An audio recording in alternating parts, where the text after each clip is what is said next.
have a This is seat. candy for a second. I was There, like, it's. thanks, I didn't- wish. You're just always thinking about food, Josh. Yeah. Before I forget, we have an instant challenge. You need to pick box 1 or box 2. You pick A or B. Just say A or B, one of you. A. Hey. So that. Oh, we gotta open wait. it. We gotta It's wait. this one. It's That's that one. Hang on. This one goes away. We'll deal with that in a second.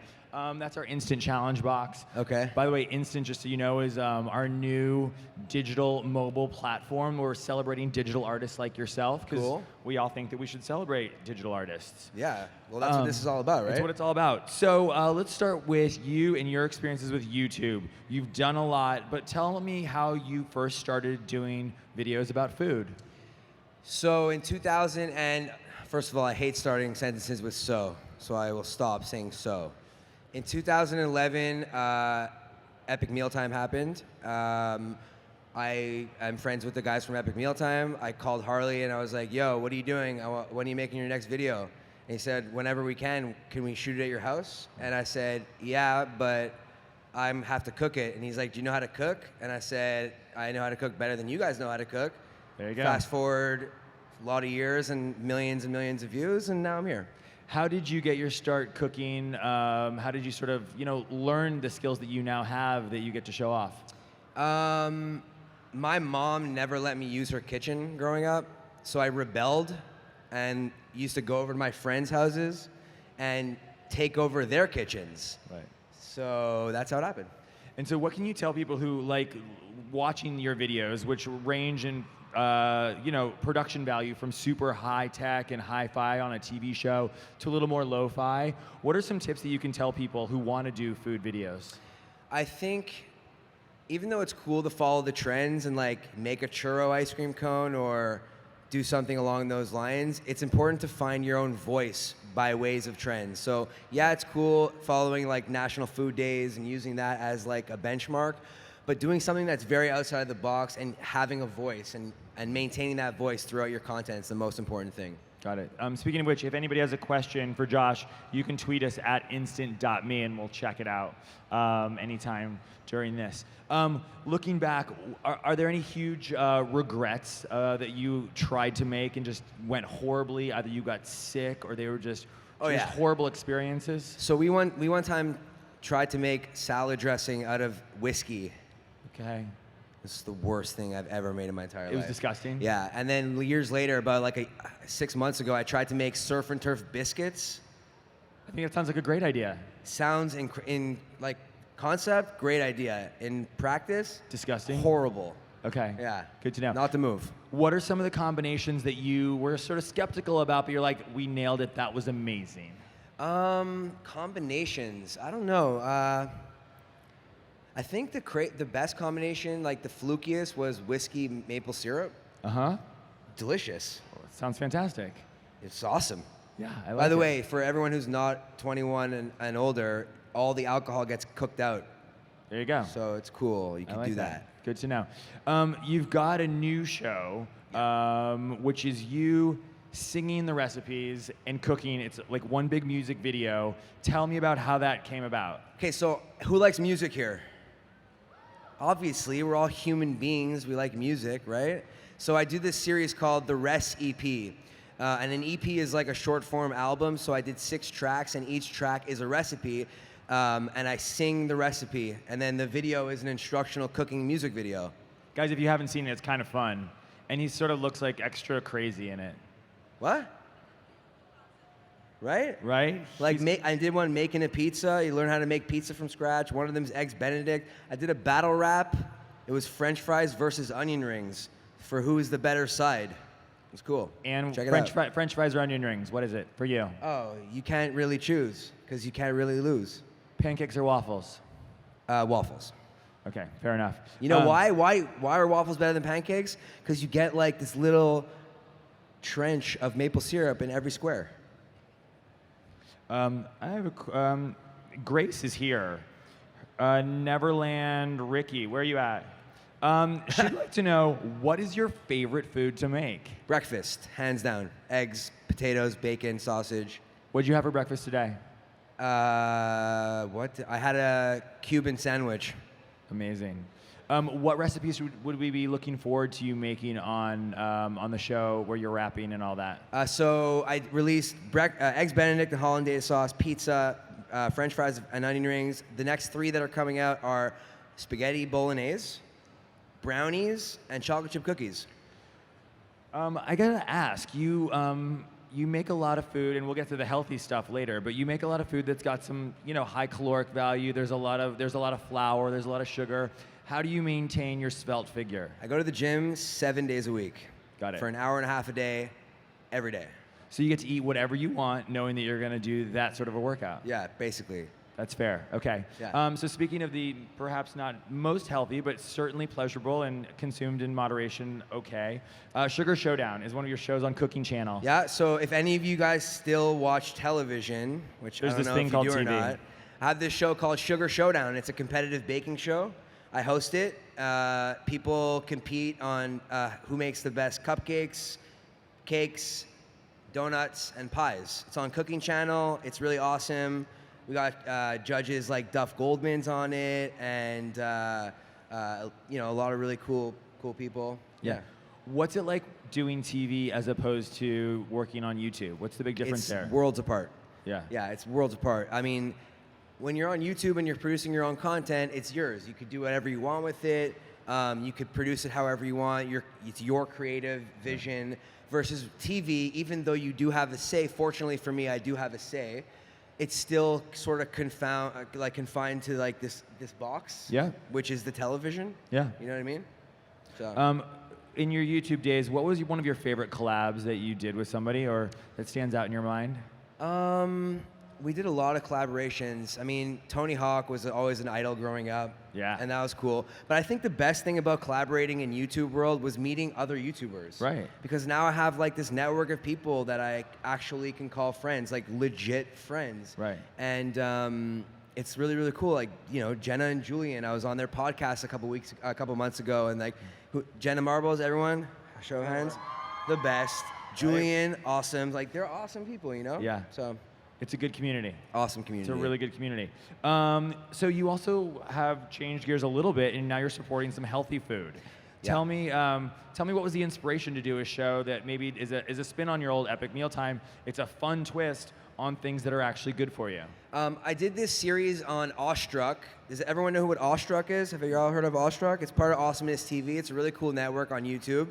And they approached me and asked me if I would make a show with them, and I said, yeah, but you guys are like more of like the healthy, and like even though like I'm cool with that, it's not really like the focus I'm going. And they're like, no, we want to trick kids into eating healthy by not eating healthy. And I was sort of like, okay, what do you mean by that? And they said, my daughter doesn't eat vegetables, but they love chicken nuggets.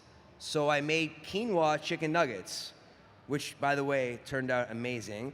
So the show is doing that. So one of the episodes was, the kid only eats chicken nuggets, so I made quinoa chicken nuggets. The next one was she only ate corn dogs, so I made a veggie dog. Yep. And then dipped it in cornmeal batter and fried it, and it was a veggie corn dog. Right. Stuff like that. Mac and cheese with butternut squash. You don't even taste the butternut squash. Like, everyone loves mac and cheese, right? Yeah. Okay, I'm gonna go check that out because I need to be healthy every once in a while. Yeah. I've got another question here. Bridget met Jordan at Harry and Soup. The name is important, that it's at Harry and Soup. This person would like to know, in all caps, what be the favorite kind of soup? Soup. Yeah. Oh, it's a good question. I really like lentil soup. Is that weird? Lentil soup? It's good, right? But soup's awesome. Really, really awesome. I actually am working on deep frying soup. Right? So let's just all take a beat and think about that. How's that going to work out for you? I can't release that right now. You got to watch the video. All right, that's on fair. Okay. Joe Munji is here, and he wants to know, what is your favorite meal you ever made on Epic Mealtime and/or Handle It? Very good question. I always said that tequila taco night was really, really cool because we made a burrito that was like this big. But I think most recently I made a eggs Benedict bacon potato pie. Yeah, wrap that around your brain. Go watch the video. It's really, really good. I've seen the video. It's pretty messed up, but it almost looks like you could do it. It's delicious. It sort of feels like not really complicated to make, and a huge payoff. Well, yeah, that's the beauty of my cooking stuff now is that even like I spend time, and it's complicated for me to figure out how to make it less complicated for you. And then when you check it out, it's like super easy and you just follow along and boom goes the dynamite. I like that. That's the new way of cooking, I think. Yeah. You know, no one wants to sort of, risk the souffle falling and all that horrible stuff. Exactly. Yeah, life's too short. Before I forget, let's just see what's in box number 1 because I have no idea what's in there. Suspense is killing me. I hope it's not offensive. Oh, it's a card with okay. words on it. Do I read this? Yeah, read it. What's the most disgusting thing you've ever eaten? This is a twofold answer. Okay, great. So, first of all, I'm terrified of tuna fish from a can. Why? When I was 6 years old, I had a tuna fish sandwich, and I bit into it, and there were bones in it, and I was like, I'm done. I am done with tuna fish. Wow. Forever. However, tuna steak, like poke. You guys know what poke is? Right? It's like fresh tuna. Some foodies in the like audience. sashimi, sushi. I'm down with that kind of tuna. Or like seared ahi tuna. I'm with it. But tuna from a can, like You still can't do Put it. it in the garbage. I don't even want to. I even have trouble eating chicken salad because it looks like tuna, and I'm just like, I don't know. It's too close to comfort. That and turtle soup. Why is turtle soup disgusting? Because I would just assume it tastes like chicken soup. Is that not correct? It wasn't the actual soup that was gross. It was butchering the turtles Oh, you and then made making it. soup. Yeah, come on, epic mealtime. There you go. So you butchered the turtle. Yeah, a That's dozen gnarly. of them. They were dead already, by the way. So. But it didn't taste very good. I mean, no, it was just the allure. Like I just ripped open a turtle, and now I'm eating it in a soup. It's just weird, you know? That's horrifying. Yeah. Ari wants to know, what's your favorite type of pizza? My favorite type of pizza is, it's not cliche, I promise, but bacon, onion pizza is the best pizza out there. Actually, I was in Orlando, and anyone from Orlando here? Anyone? There's a place called Lazy Moon, and I kid you not, the pieces of pizza are this big. And I was with my girlfriend and Ingrid Nielsen and a couple other people. I don't know if you guys know who she is. And we went, and me and Ingrid created this new flavor pizza, and it was bacon, pineapple, and jalapenos, and that was so good. Right?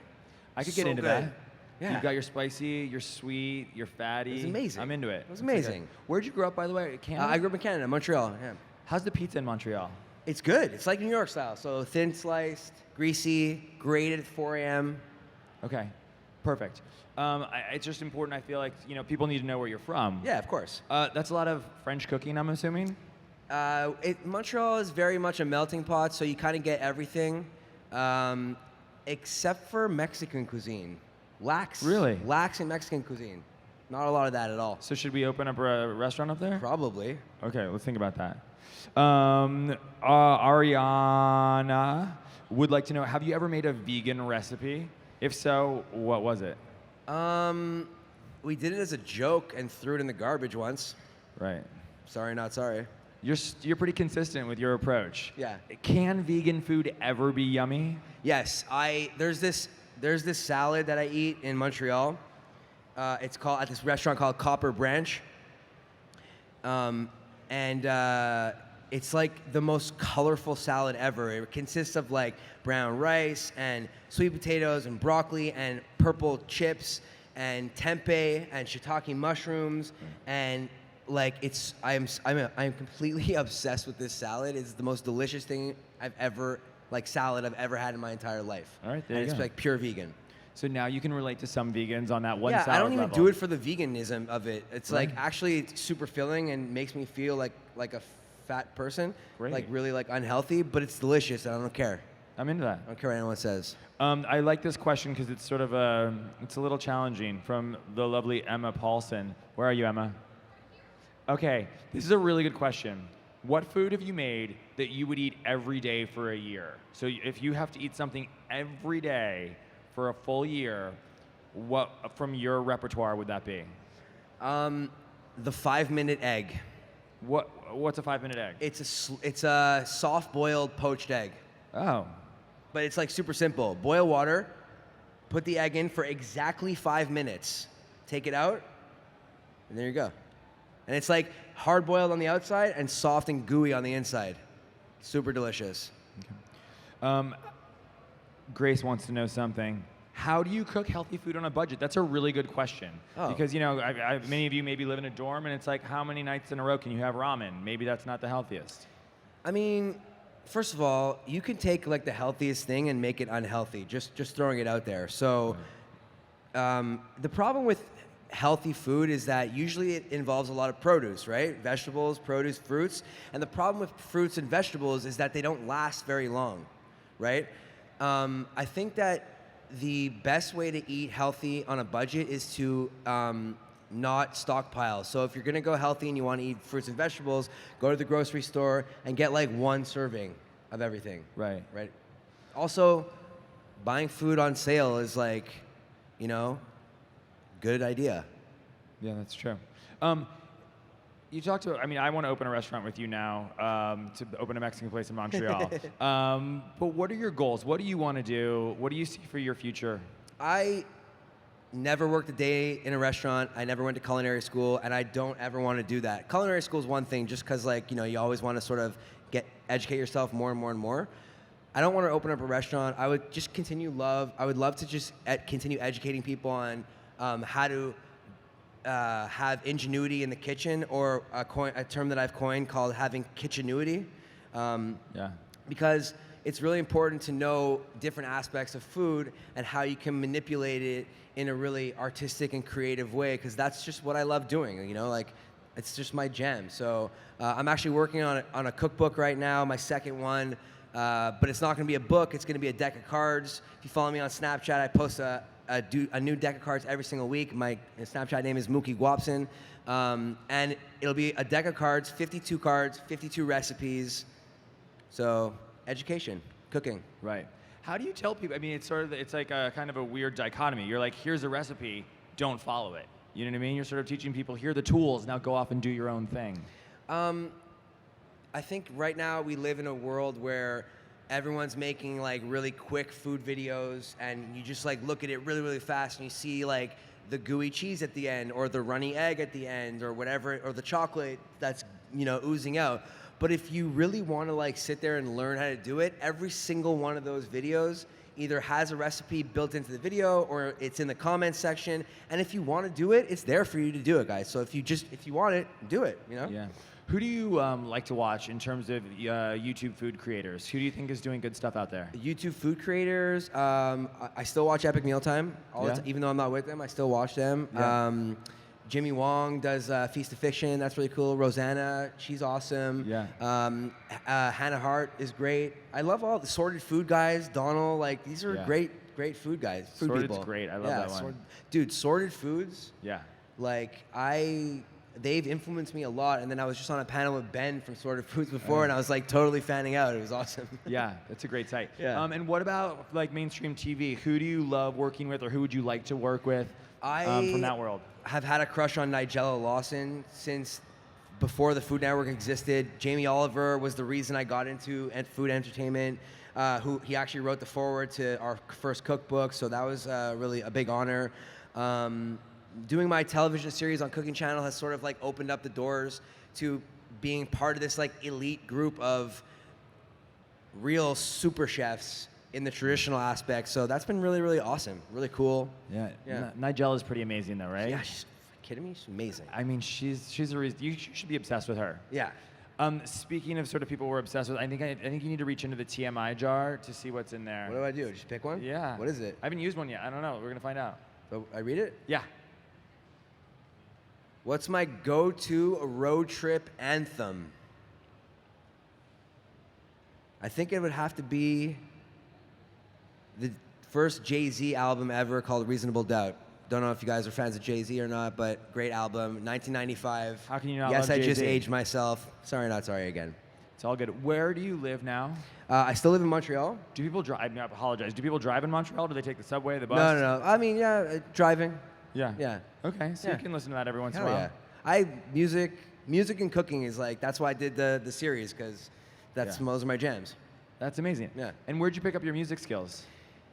Like 8 years ago, I was running recording studios in Montreal and managing and putting on like hip hop shows, like in the behind the scenes, behind the mic. Yeah. And then me and my friends used to just go to the recording studio and put on instrumentals and rap for fun, totally not realizing that I could actually do it. So then my friends were like, "Yo, you're pretty good," and I'm like, "Duh, I know I'm good." And then I realized that like it's a lot of fun, and it was just like cooking. It was like an art. I was make these raps, and I would have like a Rolodex of like 150 songs just for jokes. Right. And yeah, it was just awesome. If there was a recording artist, a musician that you could work with, who would your dream music collaborator be? My dream music collaborator? I don't know, man. I mean, I love Kanye West. I don't think he would ever do anything with You like food. Kanye? He's a genius. I think my girlfriend always says like Kanye could do no wrong with me, and like Kanye could do no wrong with you? for me, like I don't care what he does. I love him. You just regardless. love him deeply. Some of his stuff is questionable. I understand that, but as a creative mind, and I respect his hustle. I respect his art and what he does, and I've been a fan since before he was anything. So Right. it's just that's the guy. Did you see the video he dropped Hell yeah, I saw today? the video he dropped. Is it amazing? It's amazing. I've only seen screen grabs. Have you guys seen it? It's not you guys safe know for most video. the celebrity orgy famous video? It's a lot to handle. When you really turn awesome. 18, you can watch it. Yeah. Yeah. Kanye's a great person to work with. Yeah. I like it. Okay, that's fair. Yeah. And tell me about VidCon. What's the best thing about coming to a place like this? I think the best thing about coming to VidCon is the energy. Like, you guys feel that energy right now? There's so much energy. Everyone is feeding off one another. It's a lot of You positivity. get to spend time with fans. You get to spend time with colleagues, other creators. It's just awesome. I love that part. One thing that's cool about this environment is that I think that people can be really supportive, but in some ways they can kind of, there's a forum online for people to not be great. So how have you dealt with comments and all those things? Because sure, there's a lot of great stuff, but there's people who, for whatever reason, are kind of harsh. How do you handle comments in that world? I think you have to accept the fact that that's the way the world is. Mm-hmm. It's a balance. That's just the way it is. There's going to be people that love it. There's going to be people that hate it. There's also going to be people that just don't care. Right. So once you kind of get over that and you're doing it for the right reasons, and the right reasons being you love it, it doesn't matter. Okay, great. We're gonna wrap up, but I need you to tell everybody one more time what the most exciting thing that you're gonna be making on your site is, or something that they should just be looking forward to, so they know to just keep coming back to you. Listen, I put out multiple food videos a week on my Facebook channel, on my YouTube channel. It's youtube.com/Josh Elkin. Same thing on Facebook. And it's just like really cool stuff. I got Oreo donut holes coming out that are like little mini Oreo donuts stuffed with Oreo cream. I have like some cheesy steak mushrooms coming out. I have more of those wrap recipes. I have a lot of collaborations that I'll be releasing real soon. The Snapchat game is awesome. You can see into my life, and if you're hungry, my Snapchat will definitely not help you there because you will be hungry watching my Snapchat. But yeah, just check me out. I love engagement, so if you want to ask me questions online, I'm constantly checking my socials, Twitter, Instagram, the Josh Elkin, everything the Josh Elkin, and yeah, VidCon. All right. It's amazing. Guys, this bacon potato Benedict thing, check it out. You're going to love it. Thanks, everybody, for coming. Thanks, Josh. guys. Really awesome. Thanks, guys. Awesome.